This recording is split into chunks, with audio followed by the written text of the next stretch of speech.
Yo, what is up guys, TricksterG here, and in today's video we're going to be going over the best settings to use after the update they just dropped in Call of Duty Black Ops Cold War. So if you guys don't know, they added the aim response curve type. We're going to be going over all of them and explaining them all in depth in today's video. But first we're going to be going over all my settings. So horizontal stick sensitivity, I do have it at 12. Vertical stick sensitivity, I also have that at a 12.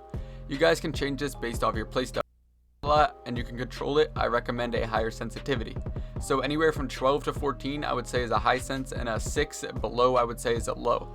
Like 7 I'd say is in the middle, but if you are a fast-paced player I do recommend 12-12 or 13-13. If you guys can control the highest, which is 2020, you guys can run 2020. But the down to ADS stick sensitivity, I do have that maxed out guys. I have 4-4. That means I'm going to be able to ADS, which means aim down sight with my gun as fast as possible in every gun. It does help out a lot. You can aim down sight really fast, so that gives you an advantage over your enemies if you can control that ADS. I do recommend a 4-4, which is the highest you can go. Button layout guys, I play stick and move. Stick and move is definitely the best button layout for me. If you jump a lot like me, it helps out a lot because instead of pressing X to jump, you jump with the joystick. Normally to jump, if you play default, you have to move your finger from the joystick to the X button, but with this stick and move, you don't have to. You just press down on the joystick without moving your finger. Aim coordinated the whole entire time. Flip I have on default guys. I like the triggers, bro. Invert vertical look I have disabled. You do not want to invert it guys unless you're used to it, because what inverted basically means is left is right, up is down, and down is up. So that's just very confusing in my opinion. But down to aim response curve type guys. So we're gonna get right into this and we're gonna explain it. You guys can tell I play linear. They just added this, but I figured out linear is the best for me. So on the standard guys, it adds a slight delay your joystick, so this is going to be delayed. Obviously you don't want nothing with a delay, but if you are a slower paced player you could definitely use standard. But guys, I do play linear. It's easier to snap with, and you can move way faster. It kind of looks like a keyboard. If you play enough high sense and use this, you can move. It responds way faster when you are running linear. That's what I'm trying to say. And you just get a faster response time in general when running linear. And down to dynamic, this is like a slower version of linear guys. Ranges, it'll help out a lot. Trust and believe me, your aim will be way better. It's definitely way slower than linear, but I'd say it's basically standard just without the delay. So you guys can take that and figure out which one is best for you. Me personally, I do run linear. Controller vibration guys, you guys are not going to want to have this on. Trust me, you want it disabled.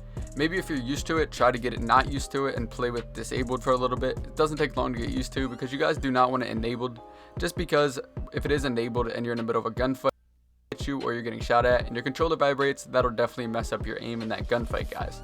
So you do not want controller vibration enabled. So aim down sight time assist I have enabled. Slowdown and strafing aim assist I have enabled, because obviously when you're strafing you want to still be able to get aim assist, so that's definitely a good setting to have enabled. My airborne mantle behavior I have automatic. I'm gonna actually turn to manual guys. And grounded mantle behavior on press, so that's like if you go to jump up one, have to hold it, it's easier to just press. Aim down sight behavior I have hold. My steady aim behavior I have on hold. My armor behavior I have apply 1. Attack vehicle control mode I have aim based. Down to my advanced settings guys, these I really didn't change. You guys can, but I just like them at default. So sticker layout obviously I have at default. Like I said, I didn't really change it. You can move your left stick minute input threshold or left stick max input threshold. So down to right stick max input threshold 9. These are basically just the standard settings that come when you buy the game. 10, 99, 10, and 99. You guys are going to want to make sure they match though, like this, if you do end up changing them. Down to controller sounds guys, I have these enabled. It really just depends on you. You can have it enabled or disabled. It just means sound does come out of your controller, like beeping when you're using a gunship will come out of that. Auto move forward I have disabled. I don't really like auto move forward, just because if I'm in the middle of a gunfight or on like the edge of a map trying to reload and I have that on, run off the map, or just simply run into an enemy and end up dying. Auto sprint I have disabled. I don't want that on, bro, because I don't feel like dying. Like I said, I don't want to auto sprint in the middle of a gunfight when I'm trying to reload and just be running out in the open without ammo. Sprint behavior I have toggle. Sprint cancels reload I have that disabled, because I want to be able to run away and be able to reload at the same time. This helps out a lot. Parachute auto deploy I have enabled. Equipment behavior I have hold. Interact reload behavior I have tap to reload. On to my I do have my brightness we click this. I have it at 55.